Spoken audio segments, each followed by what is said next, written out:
I was decorating the backyard with pink balloons when my mother-in-law arrived early and handed me a small wrapped box with a cold smile that made my blood run cold, saying it was a special gift just for me. And when I opened it later in the bathroom, trembling, I found a handwritten note that read, "Leave this family now or I'll make sure everyone knows what you really are." And my 5-year-old daughter's laughter echoing from the garden suddenly felt like it was coming from another lifetime. My name is Rachel Mitchell. I'm 32 years old, and I've been married to David for 7 years now. We live in a comfortable 2-story house in the suburbs of Portland, Oregon, where the rain seems to wash away secrets but never quite cleanses the soil of buried truths. David works as an architect at a prestigious firm downtown, and I'm a freelance graphic designer who works from home, which gives me the flexibility to be there for our daughter Emma, who just turned 5 last Saturday. That birthday party, which should have been filled with nothing but joy and the innocent chaos of children running through sprinklers, became the day everything I thought I knew about my place in this family began to crumble like wet cardboard. The morning started ordinary enough, with that peculiar Pacific Northwest light filtering through our kitchen windows, soft and gray, promising rain by afternoon. I was up at 6, mixing vanilla frosting for Emma's princess cake, the kind with layers of pink and purple that she'd been talking about for months. David came downstairs in his weekend clothes, jeans, and a faded college t-shirt, his dark hair still messy from sleep, and kissed the top of my head before pouring himself coffee. These small domestic moments used to feel like proof that I'd built something real, something that couldn't be taken away. But that morning I remember feeling an inexplicable tightness in my chest, like my body knew something my mind hadn't caught up to yet. If you're enjoying this story and want to hear more real-life dramas like this one, please click that subscribe button right now because we're working hard to reach 1,000 subscribers and your support means everything to this channel. David's mother, Patricia Thornton Mitchell, had always been what people politely call particular. She came from old Portland money, the kind that builds wings on hospitals and has streets named after great-grandfathers, and she'd made it abundantly clear from the moment David introduced us that I wasn't quite what she'd envisioned for her only son. I grew up in a working-class neighborhood in southeast Portland. My father was a mechanic and my mother cleaned houses, and Patricia had a way of asking about my background that made it sound like she was inquiring about a questionable pedigree. Still, for 7 years, I'd played the game, attended her charity luncheons, nodded politely when she corrected my table settings, and dressed Emma in the expensive outfits Patricia bought from boutiques I couldn't afford, all because I loved David and believed that time would eventually soften her edges toward me. The party was scheduled to start at 2 in the afternoon, but Patricia arrived at 11:30, stepping out of her silver Mercedes with that impeccable posture that only decades of private school education can instill.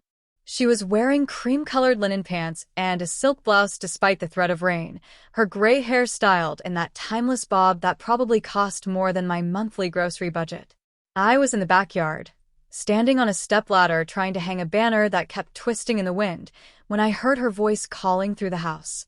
There's something about Patricia's voice that carries, not loud exactly, but penetrating, the kind of tone that expects to be heard and obeyed. I climbed down and met her in the kitchen, where she was already inspecting the cake with a critical eye. "Rachel, dear," she said, and that dear always sounded like an insult wrapped in manners. "I've brought something for Emma, but first, I have a gift specifically for you."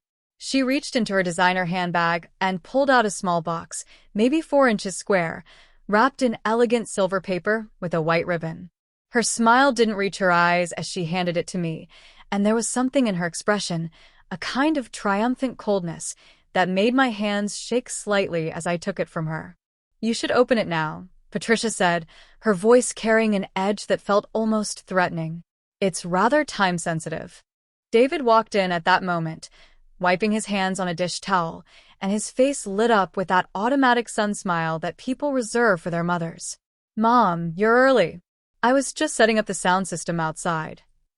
Patricia's entire demeanor shifted, warming like someone had flipped a switch, and she embraced David while I stood there holding this small wrapped box that suddenly felt heavy as a stone.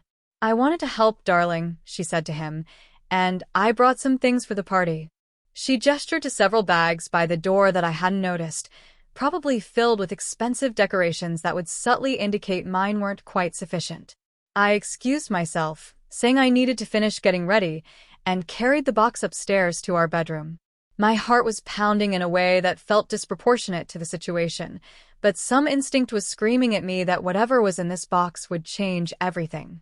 I sat on the edge of our bed, the same bed where David and I had laughed and made love and planned our future, where Emma sometimes crawled in on Sunday mornings for cuddles, and I carefully untied the white ribbon. The silver paper came away to reveal a plain white gift box, the kind you might get from any department store, and when I lifted the lid, there was no gift inside at all. Just a folded piece of heavy cream stationery, the expensive kind with Patricia's monogrammed initials embossed at the top. My hands were definitely shaking now as I unfolded the note, and the words were written in Patricia's distinctive handwriting, the kind taught in private schools decades ago, each letter perfectly formed and somehow menacing in its precision. Leave this family now, or I'll make sure everyone knows what you really are. You have until Monday to pack your things and disappear from David and Emma's lives. Don't test me, Rachel. I have evidence of everything, and I will use it if you force my hand.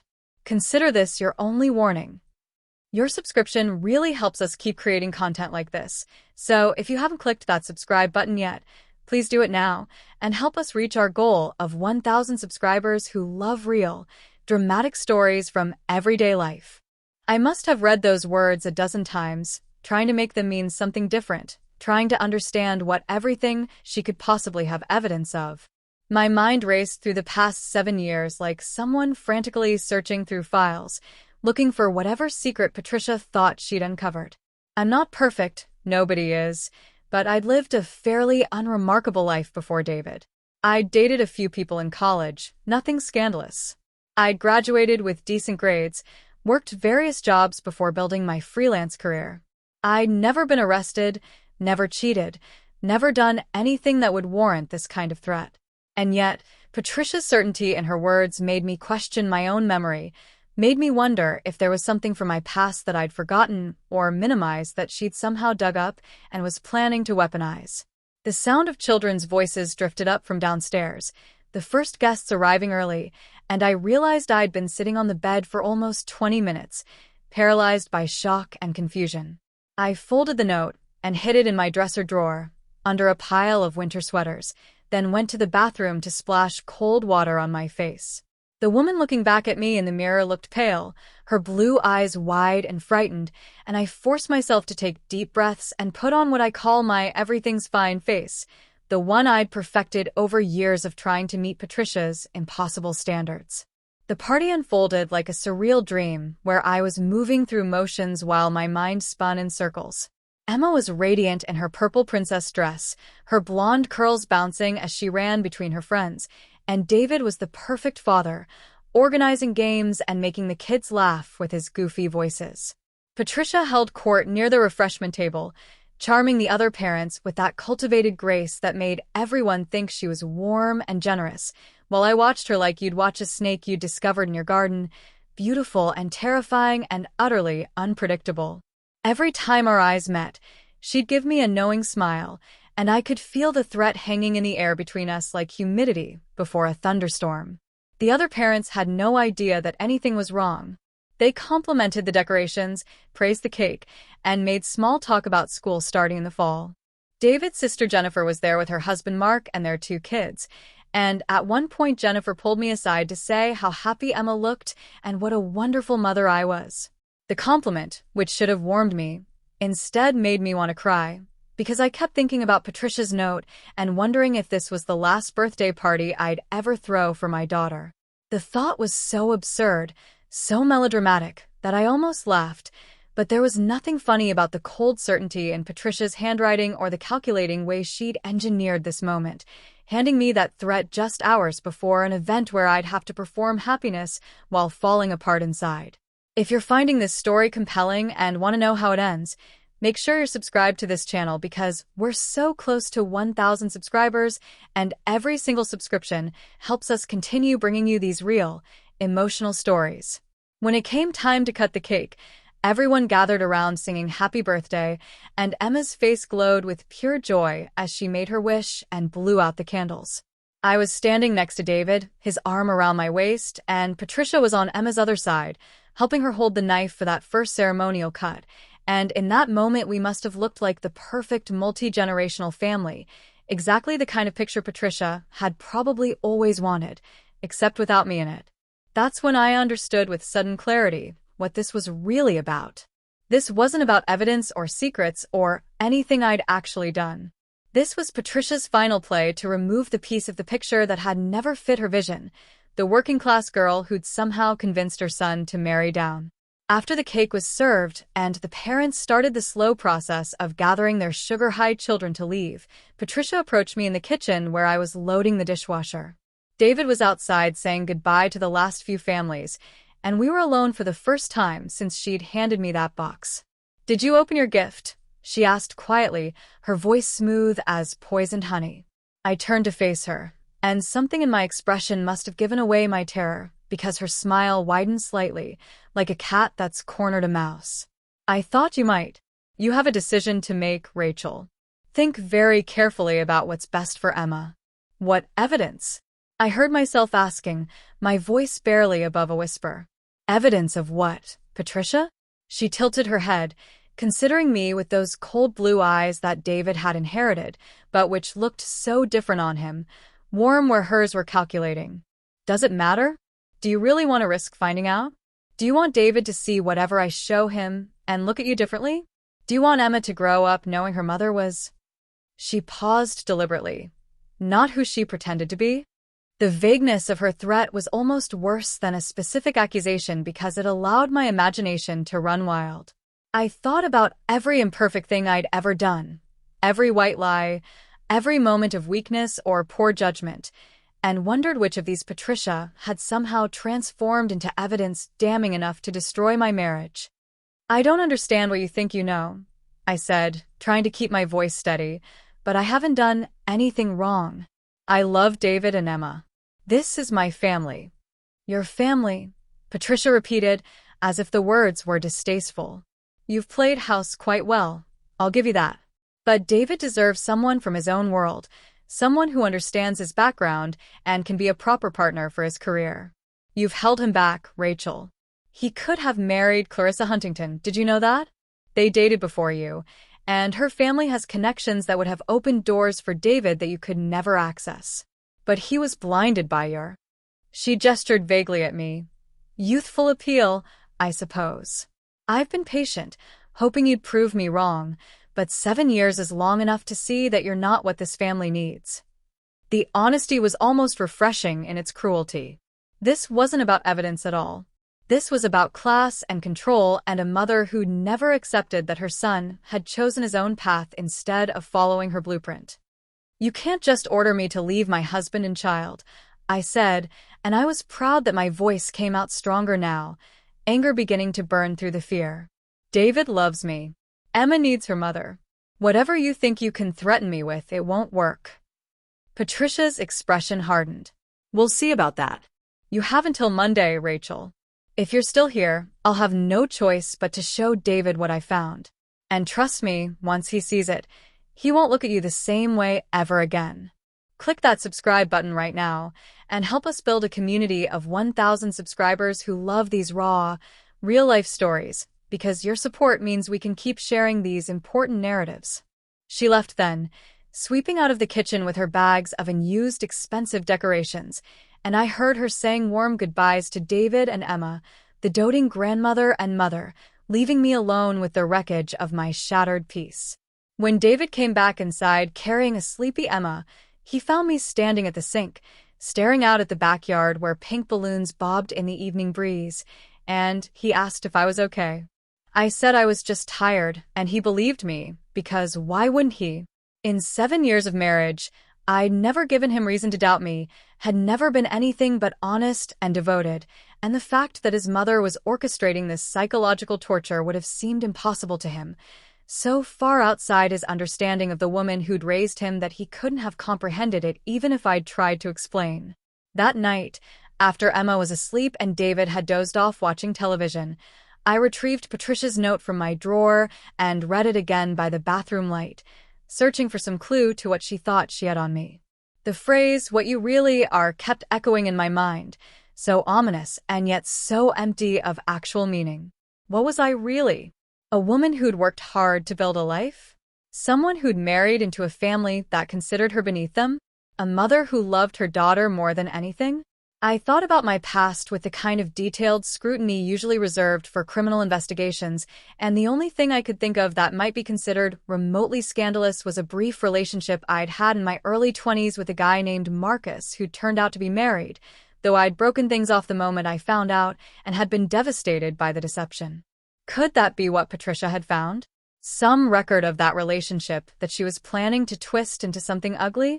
It had been almost a decade ago, before I'd even met David, and I'd been the victim of the lie, not the perpetrator. But I also knew that Patricia was skilled at spinning narratives, at taking facts and shaping them to serve her purposes, and maybe in her hands, my naive involvement with a married man could be transformed into evidence of moral failing serious enough to poison David's view of me.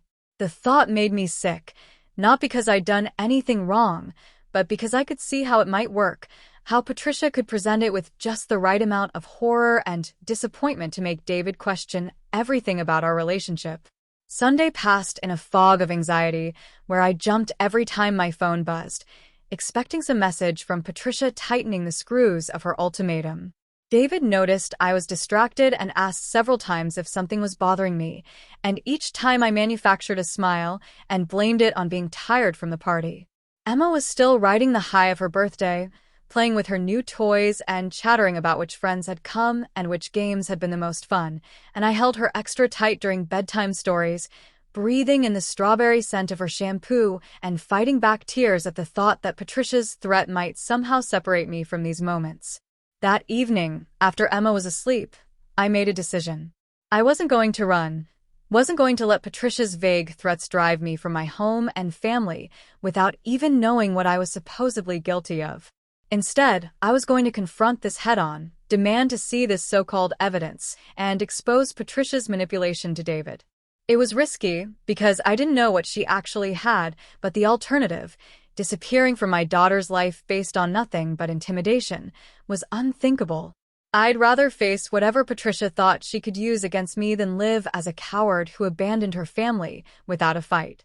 Make sure you hit that subscribe button if you haven't already, because we're building something special here, and we need your support to reach 1,000 subscribers and keep bringing you these powerful real-life stories.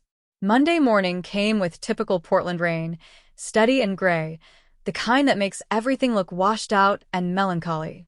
David left for work at his usual time, kissing me goodbye with the same casual affection he always showed, completely unaware that his mother had handed me an ultimatum that expired at midnight.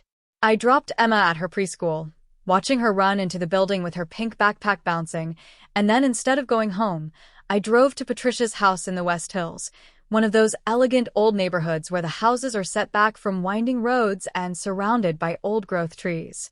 Patricia's home was a masterpiece of early 20th century architecture, all dark wood and leaded glass windows, the kind of place that appeared in local historic home tours and probably had several generations of family secrets pressed into its walls like flowers in a book. I'd been there dozens of times for holiday dinners and family gatherings, always feeling like a guest rather than family, always conscious of using the right fork and sitting up straight and not saying anything that might reveal my working-class origins. But this morning, as I rang the doorbell and waited in the rain, I felt different. Angry instead of intimidated, determined instead of defensive. Patricia answered the door herself, though I knew she had a housekeeper who usually handled such things. She was dressed as if she'd been expecting me, in tailored slacks and a cashmere sweater, her face showing only mild surprise at my appearance. "Rachel," she said, as if we'd run into each other at the grocery store, "I didn't expect you to come here. I assumed you'd be busy packing." "I'm not packing," I said, and my voice was steadier than I'd expected. "I'm not leaving my family based on vague threats from someone who's never wanted me here in the first place. If you have this supposed evidence, I want to see it now. I want to know exactly what you think you can hold over my head." For a moment, Something like respect flickered in Patricia's eyes, quickly replaced by irritation that I hadn't simply complied with her demands. She stepped back and gestured for me to come inside, leading me to her study, a room I'd never been invited into before, lined with bookshelves and family photos that documented the Thornton Mitchell legacy through generations. She went to her desk, a massive mahogany antique that probably cost more than my car, and pulled out a manila folder, which she placed on the desk between us like a weapon. "I hired a private investigator 3 months ago," Patricia said calmly, as if this were a perfectly reasonable thing to do. "I wanted to understand who you really were before you came into our lives, because I've always suspected there was something you were hiding, something that didn't quite add up about your story." And I was right.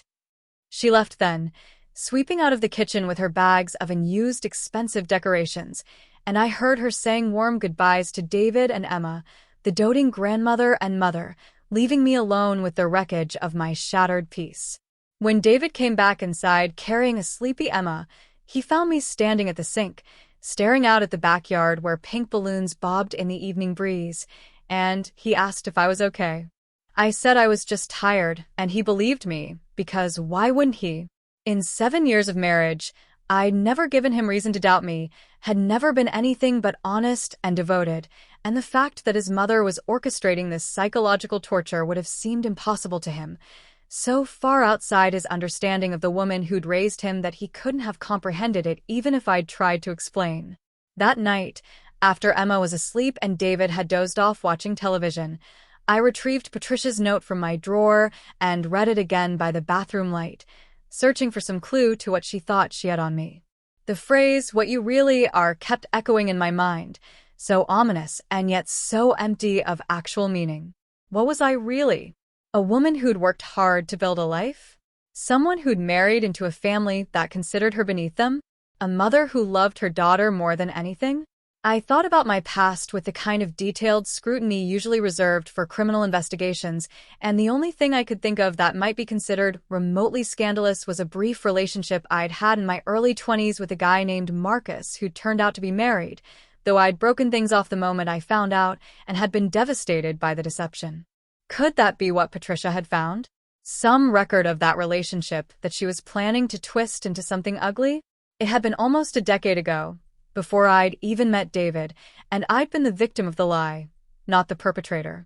But I also knew that Patricia was skilled at spinning narratives, at taking facts and shaping them to serve her purposes, and maybe in her hands, my naive involvement with a married man could be transformed into evidence of moral failing serious enough to poison David's view of me. The thought made me sick, not because I'd done anything wrong, but because I could see how it might work, how Patricia could present it with just the right amount of horror and disappointment to make David question everything about our relationship. Sunday passed in a fog of anxiety, where I jumped every time my phone buzzed, expecting some message from Patricia tightening the screws of her ultimatum. David noticed I was distracted and asked several times if something was bothering me, and each time I manufactured a smile and blamed it on being tired from the party. Emma was still riding the high of her birthday, playing with her new toys and chattering about which friends had come and which games had been the most fun, and I held her extra tight during bedtime stories, breathing in the strawberry scent of her shampoo and fighting back tears at the thought that Patricia's threat might somehow separate me from these moments.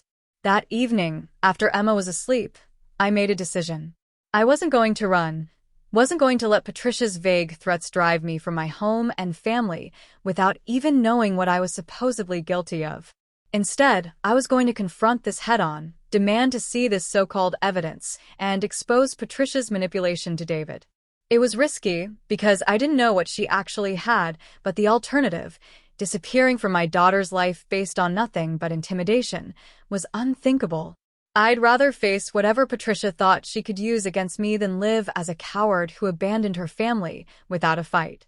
Make sure you hit that subscribe button if you haven't already, because we're building something special here, and we need your support to reach 1,000 subscribers and keep bringing you these powerful real-life stories. Monday morning came with typical Portland rain, steady and gray, the kind that makes everything look washed out and melancholy. David left for work at his usual time, kissing me goodbye with the same casual affection he always showed, completely unaware that his mother had handed me an ultimatum that expired at midnight. I dropped Emma at her preschool, watching her run into the building with her pink backpack bouncing, and then instead of going home, I drove to Patricia's house in the West Hills, one of those elegant old neighborhoods where the houses are set back from winding roads and surrounded by old-growth trees. Patricia's home was a masterpiece of early 20th century architecture, all dark wood and leaded glass windows, the kind of place that appeared in local historic home tours and probably had several generations of family secrets pressed into its walls like flowers in a book. I'd been there dozens of times for holiday dinners and family gatherings, always feeling like a guest rather than family, always conscious of using the right fork and sitting up straight and not saying anything that might reveal my working-class origins. But this morning, as I rang the doorbell and waited in the rain, I felt different. Angry instead of intimidated, determined instead of defensive. Patricia answered the door herself, though I knew she had a housekeeper who usually handled such things. She was dressed as if she'd been expecting me, in tailored slacks and a cashmere sweater, her face showing only mild surprise at my appearance. "Rachel," she said, as if we'd run into each other at the grocery store, "I didn't expect you to come here. I assumed you'd be busy packing." "I'm not packing," I said, and my voice was steadier than I'd expected. "I'm not leaving my family based on vague threats from someone who's never wanted me here in the first place. If you have this supposed evidence, I want to see it now. I want to know exactly what you think you can hold over my head." For a moment, something like respect flickered in Patricia's eyes, quickly replaced by irritation that I hadn't simply complied with her demands. She stepped back and gestured for me to come inside, leading me to her study, a room I'd never been invited into before, lined with bookshelves and family photos that documented the Thornton Mitchell legacy through generations. She went to her desk, a massive mahogany antique that probably cost more than my car, and pulled out a manila folder, which she placed on the desk between us like a weapon. "I hired a private investigator 3 months ago," Patricia said calmly, as if this were a perfectly reasonable thing to do. "I wanted to understand who you really were before you came into our lives, because I've always suspected there was something you were hiding, something that didn't quite add up about your story. And I was right." She opened the folder and spread out several documents and photographs on the desk. My heart was pounding as I looked at them, trying to understand what I was seeing. There were photocopies of old newspaper articles, what looked like court documents, and several photographs of a young woman who looked vaguely familiar, but whom I couldn't place. I picked up one of the newspaper clippings, dated from 15 years ago, and started reading about a drunk driving accident that had killed a college student named Brian Jameson. The driver had been arrested, charged with vehicular manslaughter, but the article didn't name them because they'd been a minor at the time.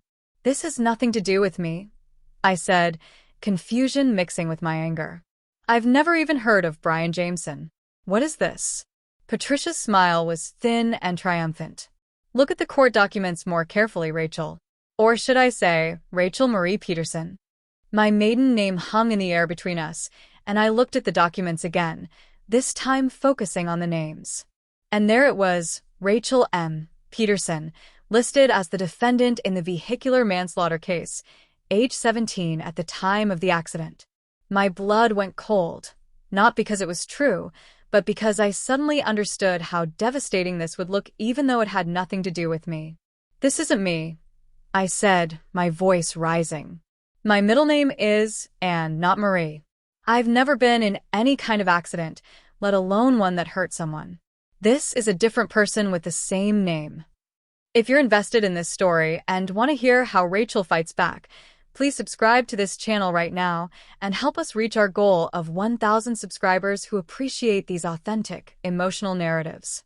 Patricia's expression didn't change. The investigator found records showing Rachel M. Peterson lived at the same address in Southeast Portland that you claim you grew up at. Same neighborhood, same last name, similar age. Are you telling me that's just a coincidence? Yes, I practically shouted. It's exactly a coincidence, or maybe there was another family with the same last name who lived on that street at some point. Portland isn't a small town, Patricia. Peterson is a common name. This woman isn't me, and you know it, Or you would have shown these documents to David already instead of trying to blackmail me into leaving. For the first time, uncertainty crossed Patricia's face, just a flicker, but it was enough to tell me that I was right.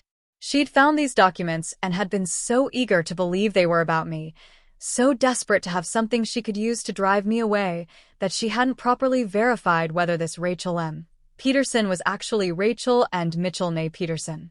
The investigator was quite confident, she started, but I cut her off. Then your investigator is incompetent or dishonest, probably both. You can verify this right now. Pull up my driver's license number, my social security number, my birth certificate. Any official document will show you that my middle name is, and that I was never convicted of anything. This whole thing is based on mistaken identity, and you've spent 3 months and probably thousands of dollars on a private investigator who couldn't be bothered to check middle names or social security numbers before making accusations. I was furious now. All my fear burned away by the realization of how close I'd come to being destroyed by Patricia's willingness to believe the worst about me. You want to know what the real evidence shows?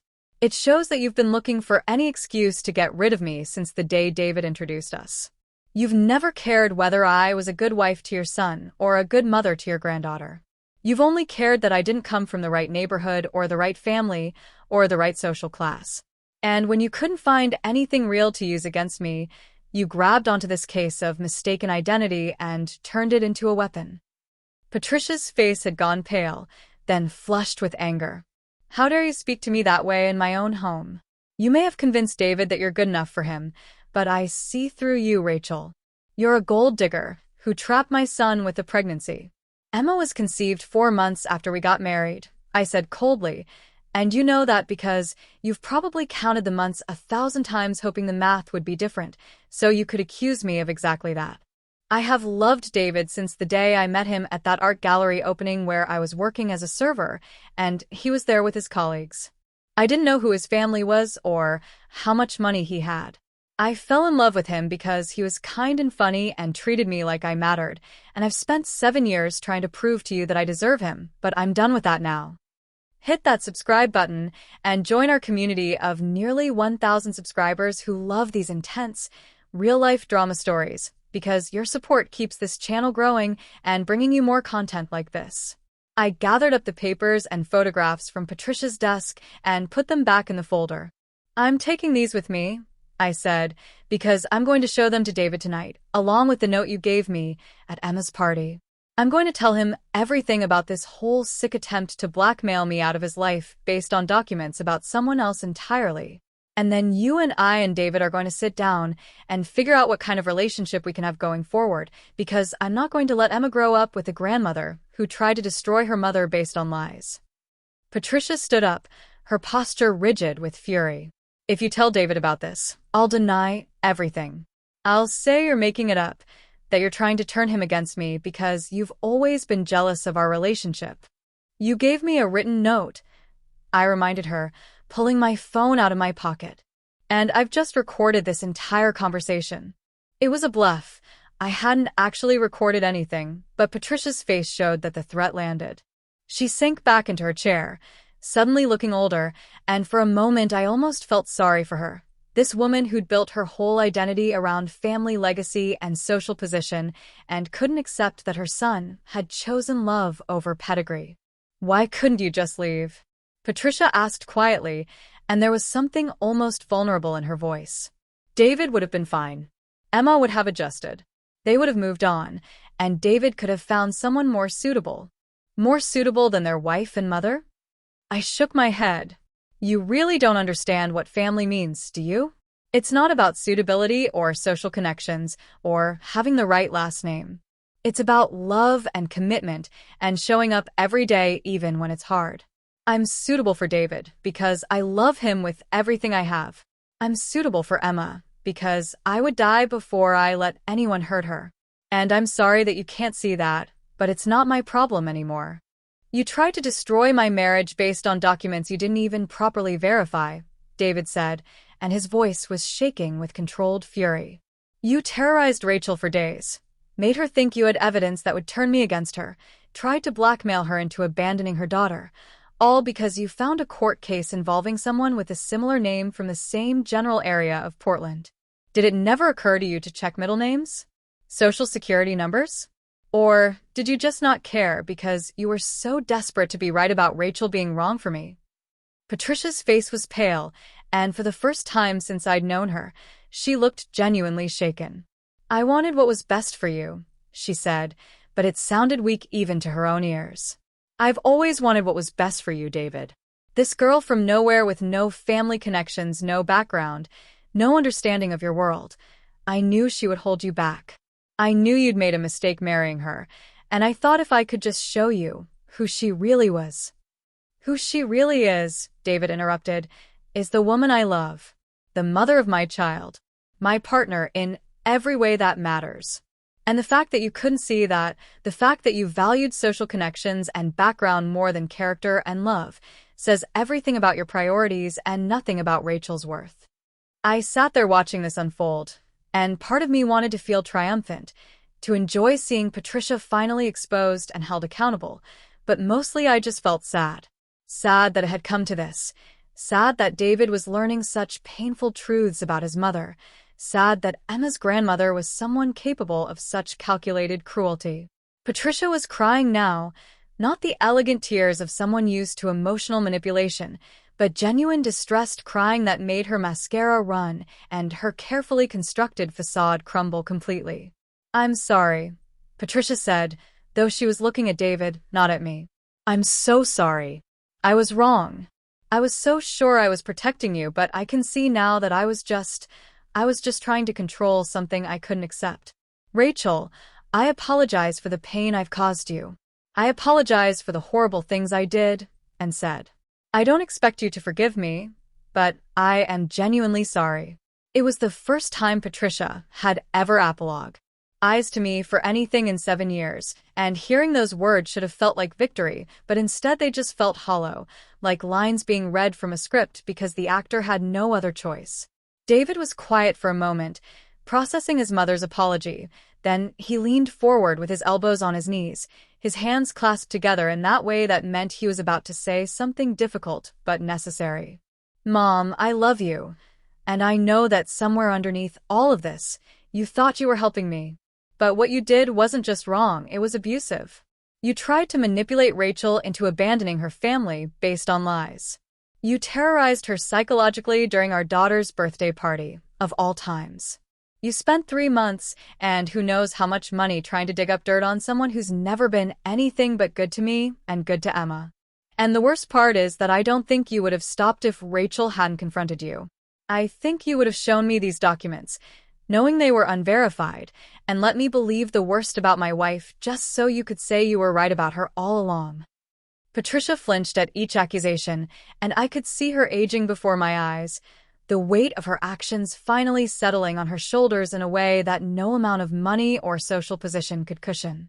What do you want me to do? She asked quietly. How do I fix this? David looked at me, silently asking if I wanted to answer that question, and I took a deep breath before speaking directly to Patricia for the first time since she'd arrived. I don't know if you can fix it, I said honestly. Trust isn't something you can repair with an apology and a promise to do better. You've shown me who you really are, Patricia.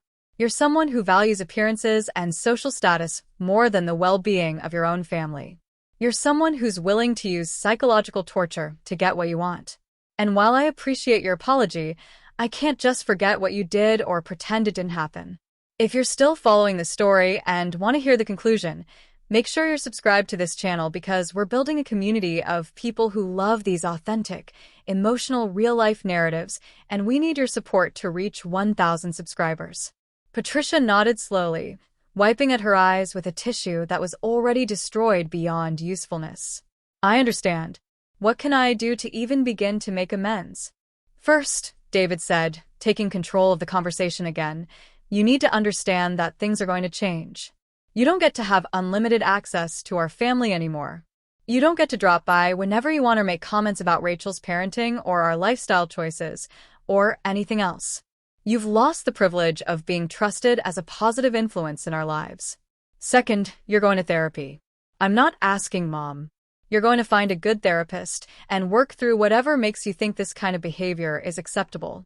And third, you're going to rebuild your relationship with Rachel from the ground up, if she's even willing to let you try, which she has every right to refuse.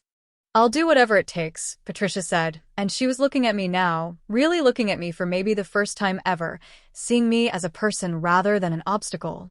Rachel, I know I don't deserve your forgiveness, but I want to earn back at least some measure of your trust. I want Emma to have a grandmother who loves her mother the way she deserves to be loved. I want to be better than I've been. The words sounded sincere, but I'd learned that Patricia was skilled at saying what people wanted to hear, and I wasn't ready to trust her rehabilitation without seeing concrete evidence of change. I need time, I told her. I need to see that you're actually doing the work, not just performing therapy the way you perform everything else in your life. And I need you to understand that David and I are a united front. You can't drive wedges between us anymore. You can't manipulate situations to make me look bad or make him doubt me. Those days are over.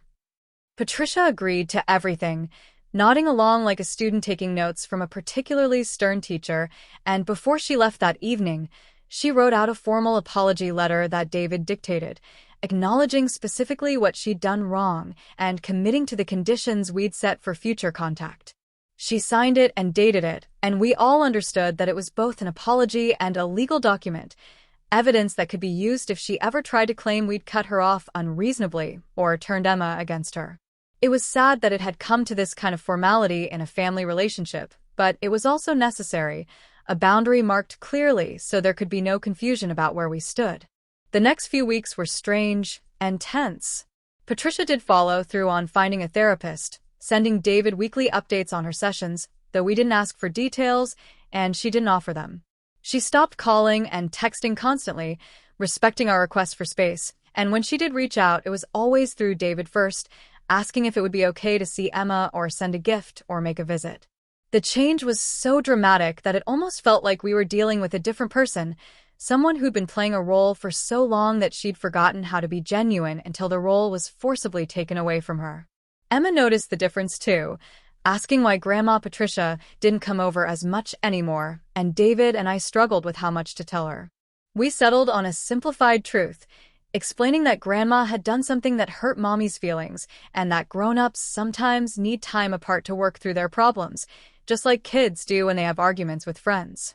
Emma accepted this with the easy flexibility of childhood, more interested in whether she'd still get birthday presents from Grandma than in the complex adult dynamics that had led to this situation. For my part, I found that the anger faded faster than I'd expected, replaced by something closer to pity. I kept thinking about Patricia sitting in her beautiful house, surrounded by all the trappings of success and social position, so desperately unhappy with her son's choice of wife that she'd resorted to hiring investigators and fabricating threats. What kind of life had she lived that made her value appearance over substance, connections over character? What had made her so afraid of her son choosing his own path that she'd risk destroying his family to maintain control? Please take a moment to subscribe if you haven't already, because we're so close to our goal of 1,000 subscribers, and every subscription helps us continue sharing these powerful, real-life stories that touch on the complicated dynamics of family and relationships. About 6 weeks after the confrontation, Patricia asked if she could take me to lunch, just the two of us, no David or Emma as buffers. My first instinct was to refuse, to maintain the protective distance I'd established, but David encouraged me to at least hear what she had to say, reminding me that healing requires risk and that I'd always have the option to walk away if she crossed any boundaries. So I agreed, and we met at a small restaurant in downtown Portland, neutral territory, where neither of us had the home advantage. Patricia looked different, somehow softer despite wearing her usual expensive clothes and perfect makeup. She ordered herbal tea instead of the martini she usually favored at lunch, and she waited until we'd both received our orders before speaking. "Thank you for coming," she said. "I know you didn't have to, and I appreciate that you're willing to give me this chance." "I'm here because David asked me to be," I said honestly, "and because I want Emma to have a relationship with her grandmother, if that's possible. But I'm not here to absolve you or pretend everything is fine now. If you're looking for easy forgiveness, you're not going to get it." I'm not, Patricia said quickly. I'm not looking for easy anything. Therapy it's been difficult and enlightening and horrible if I'm being honest. My therapist has helped me see patterns in my behavior that go back decades, ways I've tried to control the people around me because I was raised to believe that was how you showed love and maintained family standards. My mother was the same way, and her mother before her, and I never questioned whether it was healthy or right. I just accepted it as how families like ours operated. She took a sip of her tea, and her hands were shaking slightly, betraying nervousness that her composed expression tried to hide. I've realized that I've spent my entire life performing the role of Patricia Thornton Mitchell, society matron and guardian of family legacy, and I don't even know who I am underneath that performance. I don't know what I actually want or value beyond what I was taught to want and value. And when David married you, someone who didn't fit the script I'd been following, I saw it as a threat to everything I'd built my identity around, rather than seeing it as my son finding genuine happiness. It was the most vulnerable I'd ever seen Patricia, and part of me wanted to reach across the table and offer comfort, while another part remained wary, remembering the handwritten threat and the cold calculation in her eyes when she'd handed me that gift box. I appreciate you being honest about this, I said carefully. And I'm glad therapy is helping you understand yourself better. But understanding why you did something doesn't undo the harm it caused. You tried to destroy my family, Patricia. You terrorized me during what should have been a happy time. That's not something I can just move past because you've had some insights in therapy. I know, Patricia said, and tears were starting to form in her eyes again. I know, and I don't expect you to move past it. I just want you to know that I see now what I couldn't see before. You're good for David. You make him happy in a way that Clarissa Huntington or any of the other suitable girls I had in mind never could have. You're a wonderful mother to Emma. You've built a warm, loving home that feels more like a real family than the formal, cold house I raised David in. And I was so threatened by that, so jealous of the easy love you all share, that I tried to tear it apart rather than admit that maybe my way of doing things wasn't the only way or even the best way. A server came by to refill our water glasses, giving me a moment to process what Patricia had said. The jealousy angle was something I hadn't considered, but it made a certain painful sense. Patricia had raised David in a world of expectations and performances, where love was shown through proper behavior and maintaining family reputation, and then he'd chosen me, someone who showed love through messy authenticity and casual affection, and not caring whether the table settings impressed anyone. In Patricia's worldview, I must have seemed not just wrong for David, but threatening to everything she believed about how families should operate. Make sure you're subscribed to this channel because we're nearly at 1,000 subscribers, and your support means we can keep bringing you these raw, emotional stories about real family dynamics and personal growth. What do you want from me, Patricia? I asked finally. What does redemption look like for you? She considered the question seriously, staring into her teacup like it might hold answers. I want to be someone Emma can respect when she's old enough to understand what happened. I want to be a grandmother who adds value to her life rather than causing problems. And I want to have a real relationship with you, Rachel, not the polite performance we've been doing for 7 years where we both pretend I've accepted you when we both know I haven't. I want to know you as a person, not as the obstacle I've made you into in my mind. It would have been easier if Patricia had remained the villain of this story, the irredeemable monster who tried to destroy my happiness out of pure class snobbery and control issues. But she was sitting across from me, stripped of her usual armor of superiority, genuinely trying to change, and I had to decide whether I believed in the possibility of redemption or whether I'd let her actions define our relationship forever. I thought about Emma, about what kind of example I wanted to set for her about forgiveness and second chances. I thought about David, who loved his mother despite everything and wanted to believe she could be better. And I thought about myself, about whether I was strong enough to risk being vulnerable again with someone who'd already proven they could hurt me. Okay, I said slowly. We can try. But it has to be genuine, Patricia. No more performances. No more trying to manage appearances or control narratives. If we're going to have a real relationship, it means you actually have to see me as an equal, not as someone beneath you who needs to be tolerated for David's sake. Can you do that? Patricia nodded, wiping at her eyes with her napkin. I can try. I want to try. I know I'll probably mess up along the way because 70 years of conditioning doesn't disappear overnight, but I promise I'll keep working at it. And if I cross a boundary or fall back into old patterns, I need you to call me out on it. I need the honesty, even when it's uncomfortable. We finished lunch, making tentative plans for Patricia to come to dinner the following week, just a casual family meal with no expectations of perfection or performance.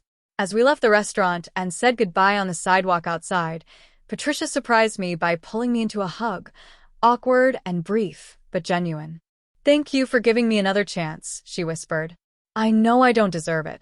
Walking back to my car, I felt emotionally exhausted but also cautiously hopeful. Change is possible, I reminded myself, even for people who seem set in their ways. Patricia had shown me the worst of what she was capable of, but maybe now we'd have a chance to discover the best as well. It wouldn't be easy, and there would probably be setbacks and difficult conversations ahead, but at least we were moving forward instead of staying locked in the toxic pattern that had defined our relationship for 7 years. The dinner the following week went better than I'd expected. Patricia arrived with a simple bouquet of flowers instead of her usual elaborate gifts that always felt like statements about what we were lacking. She complimented the meal without any backhanded comments about recipes or presentation. She played with Emma on the floor, actually getting her expensive pants dirty, and laughed when Emma accidentally spilled juice on her silk blouse. She asked me genuine questions about my work, my childhood, my interests, and actually listened to the answers instead of waiting for her turn to speak. It felt strange and wonderful and fragile, like we were all learning a new dance together, and no one quite knew the steps yet, but we were committed to figuring it out. Over the following months, Patricia continued therapy and continued showing up in ways she never had before. She babysat Emma so David and I could have date nights, something she'd never offered to do previously. She asked for my opinion on things, and actually seemed to value my input. She shared stories about her own childhood that helped me understand where some of her issues with control and perfection had originated. She wasn't perfect. There were moments when the old Patricia would surface with a critical comment or a suggestion that felt more like a judgment, but she'd catch herself now and apologize and try to do better. If you've been following this whole story and want to see more content like this, please hit that subscribe button right now and help us reach our goal of 1,000 subscribers who appreciate these honest, complex stories about family relationships and personal transformation. David was cautiously optimistic about his mother's changes, though I could tell he was still processing the betrayal and probably would be for a long time. He'd learned that the mother he'd idealized wasn't quite who he'd thought she was, and that kind of disillusionment leaves scars even when healing happens. But he appreciated the effort she was making, and slowly, carefully, we began to rebuild something that resembled a healthy, extended family dynamic. The real test came about 8 months after the confrontation, when Patricia's sister Margaret came to visit from Boston and made several pointed comments at a family brunch about how different Emma was from properly raised children, and how perhaps David and I might consider more structured discipline and educational programs. I watched Patricia's face during these comments, saw the old instinct to agree with her sister flickering in her eyes, and then watched her deliberately choose a different response. Margaret, Patricia said firmly, Emma is being raised beautifully. She's happy, confident, creative, and loved, which is everything a child needs. Rachel and David are excellent parents, and I won't hear any suggestion otherwise. The silence that followed was profound. Margaret looked shocked, clearly unused to her younger sister contradicting her, and David reached under the table to squeeze my hand. I felt something release in my chest that I hadn't even known I was holding, because Patricia defending me to her own family felt more meaningful than 1,000 apologies.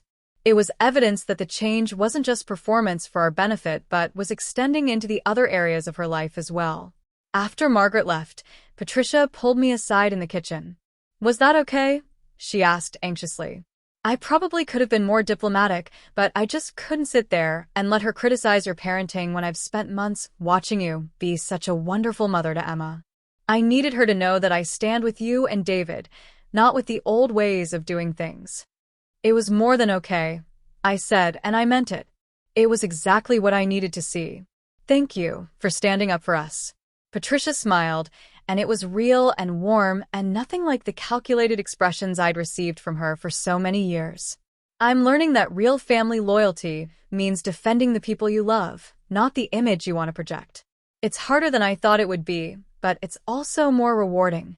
As another year passed, Patricia became genuinely integrated into our family in a way she'd never been before. She taught Emma to bake using recipes from David's childhood and didn't complain when Emma's version of helping meant flour ended up everywhere. She attended my art show when I exhibited some of my graphic design work at a local gallery, and she bought one of my pieces, not as charity but because she said it moved her. She hosted Thanksgiving at her house but asked for my input on the menu and actually used some of my mother's recipes alongside her traditional dishes, creating a blend that honored both our backgrounds. The turning point that showed me Patricia's transformation was complete came during Emma's 7th birthday party, 2 years after the note that had started this whole crisis. Patricia arrived early again, and when she handed me a gift, my body had an involuntary fear response, my hands shaking as I took it. Patricia noticed immediately, and her face crumpled with regret. "Oh, Rachel, I'm so sorry. I didn't think about how this would remind you of. I should have given it to Emma directly. I'm sorry." Please subscribe to our channel if you haven't yet, because we're finally approaching 1,000 subscribers after sharing so many of these powerful real-life stories, and your support makes all the difference in helping us continue this work. "It's okay," I said, though my heart was still racing. "What is it?" "Open it now if you want," Patricia said. "I promise it's not anything terrible. I just wanted to give you something meaningful." I opened the small box to find a delicate gold bracelet with 3 charms, a tiny heart, a small letter E for Emma, and a miniature artist's palette. There was a note inside too, and my hands trembled as I unfolded it, bracing myself for I didn't know what. But the note just said, "Rachel, thank you for giving me a second chance I didn't deserve. Thank you for teaching me what real family means. Thank you for being the daughter I needed but was too foolish to appreciate. With love and gratitude, Patricia." I looked up at Patricia and saw that she was crying, not the distressed tears from our confrontation 2 years ago, but gentle tears of genuine emotion. "I wanted to replace the last note I gave you at Emma's birthday party," she explained. "I wanted you to have something for me at this celebration that would make you happy instead of terrified. I hope that's okay." I pulled Patricia into a hug, and this time it wasn't awkward or obligatory, but real and warm. "It's more than okay. Thank you, Patricia, for this, and for doing the hard work to become someone we can trust. I know it hasn't been easy." "It's been the hardest thing I've ever done," Patricia admitted, "but also the most important. I almost lost my son and granddaughter because I couldn't let go of ridiculous prejudices about class and background. I almost destroyed a beautiful family because I valued the wrong things. I won't ever forget how close I came to losing everything that actually matters, and I'm grateful every day that you and David gave me the chance to be better." The party was wonderful, filled with the same chaos and joy as Emma's 5th birthday had been, but this time there was no undercurrent of dread, no secret threat hanging over my head. I watched Patricia play with Emma and her friends, her expensive clothes getting grass-stained and her perfect hair coming undone, and she looked happier and more at peace than I'd ever seen her. David caught my eye across the yard and smiled, and I knew he was thinking the same thing I was, that sometimes families break before they can truly come together, that sometimes the worst moments create opportunities for the best transformations, and that redemption is possible when people are willing to do the genuinely difficult work of changing themselves rather than trying to change everyone around them. As the sun set on Emma's 7th birthday and parents started collecting their tired children to go home, I stood in our backyard watching my family, my real family that had survived and strengthened through crisis. David was helping Emma open presents while Patricia sat nearby, offering praise without criticism, delighting in her granddaughter's joy without any agenda beyond wanting to be part of the moment. It was such a simple scene, so ordinary in its domesticity, but it felt like a miracle considering where we'd been 2 years ago when Patricia had handed me that note and tried to blackmail me out of their lives.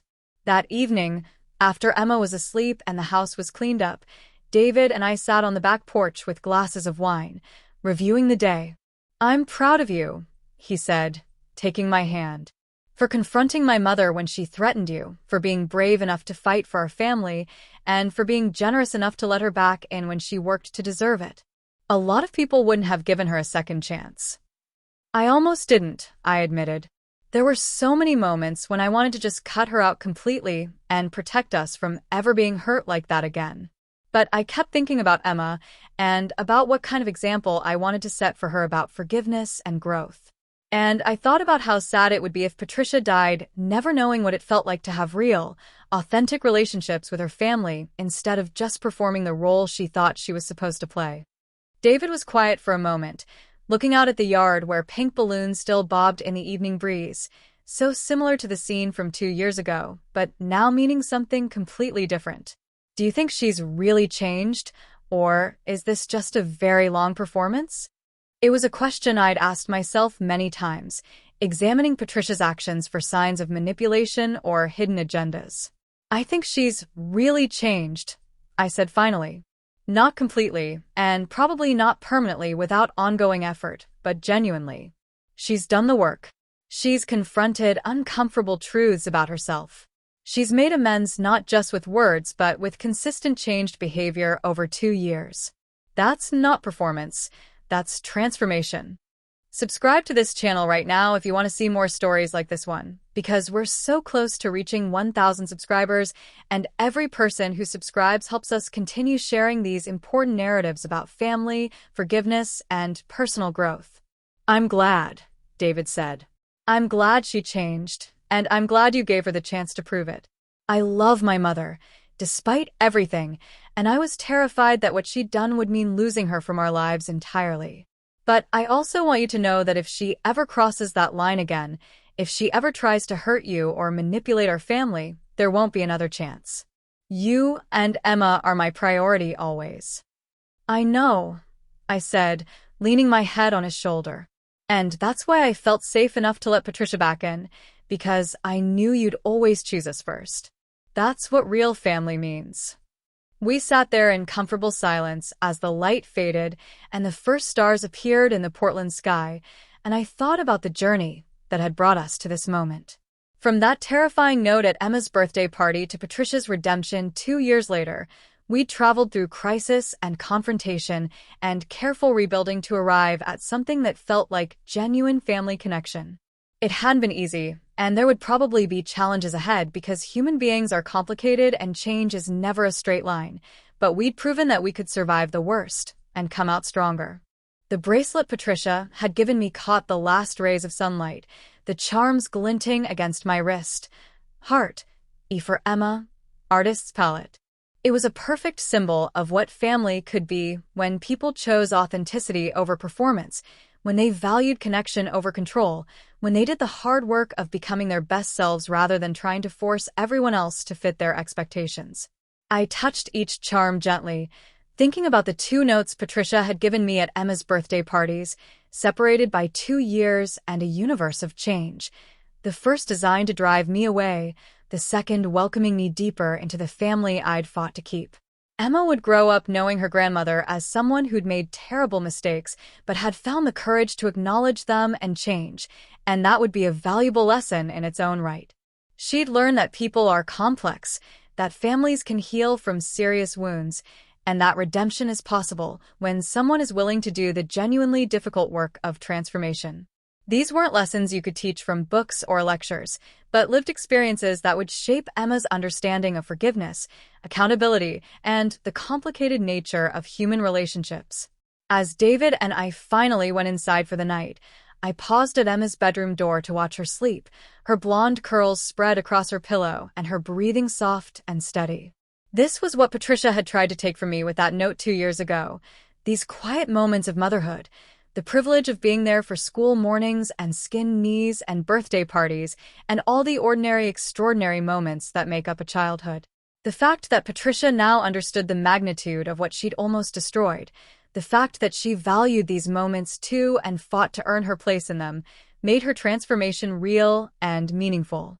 In the end, Patricia's attempt to drive me from this family had backbroken something open that needed to break. The false surface of our relationship, the pretense that everything was fine when it wasn't, the performance we'd both been doing for years.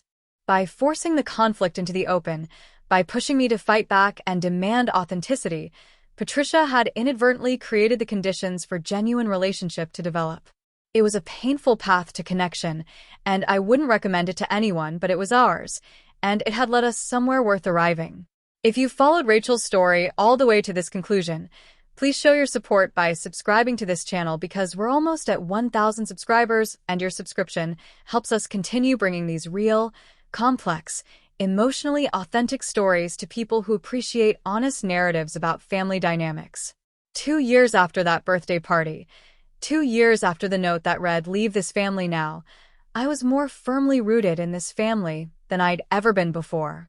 Patricia's attempt to uproot me had paradoxically helped me grow deeper roots, had forced me to claim my place with a clarity and confidence I'd never had when I was just trying to meet her impossible standards. I belonged here not because I'd proven myself worthy by Patricia's original criteria, but because I'd proven myself strong enough to fight for what mattered, brave enough to demand respect, and generous enough to offer redemption when it was genuinely earned. The story could have ended so differently. If I'd been a different person, I might have accepted Patricia's ultimatum and disappeared from David and Emma's lives, believing her threats and doubting my own worth. If Patricia had been a different person, she might have doubled down on her manipulation instead of doing the work to change. If David had been a different person, he might have sided with his mother or minimized the severity of what she'd done. But we were who we were, and we made the choices we made, and somehow we navigated through crisis to arrive at something that looked like genuine family love, complicated and imperfect but real. As I turned out the lights and got into bed next to David, I thought about the question Patricia had asked me that day in her study 2 years ago. Why couldn't you just leave? At the time, my answer had been about love and commitment and refusing to let her threats define my life. But now, with the perspective of 2 years and the distance that healing provides, I understood that I couldn't leave because this family was mine not by birth or by Patricia's permission, but by choice and by love and by the daily work of showing up and being present and claiming my place at a table where I'd initially been made to feel like an unwanted guest. And maybe that was the real lesson in all of this. That family isn't about bloodlines or social connections or meeting someone else's standards, but about choosing each other every day and doing the work to build something genuine even when, especially when, it's difficult. Patricia had learned this lesson late, at great cost to everyone involved, but she'd learned it nonetheless. And in learning it, she'd given Emma something valuable, a grandmother who understood that love is a verb, not a status, and that earning your place in someone's heart requires humility, consistency, and the courage to change. The last thought I had before sleep claimed me was gratitude, for David's unwavering support, for Emma's resilient joy, for Patricia's willingness to do the hard work of transformation, and for my own strength in fighting for what mattered instead of accepting defeat. We'd all grown through this crisis, become better versions of ourselves, and built something stronger from the broken pieces of what came before.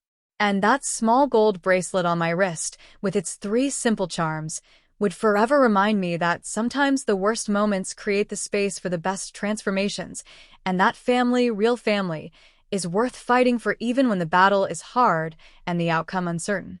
We'd fought, and we'd won, not against each other, but against the destructive patterns and false values that had threatened to tear us apart.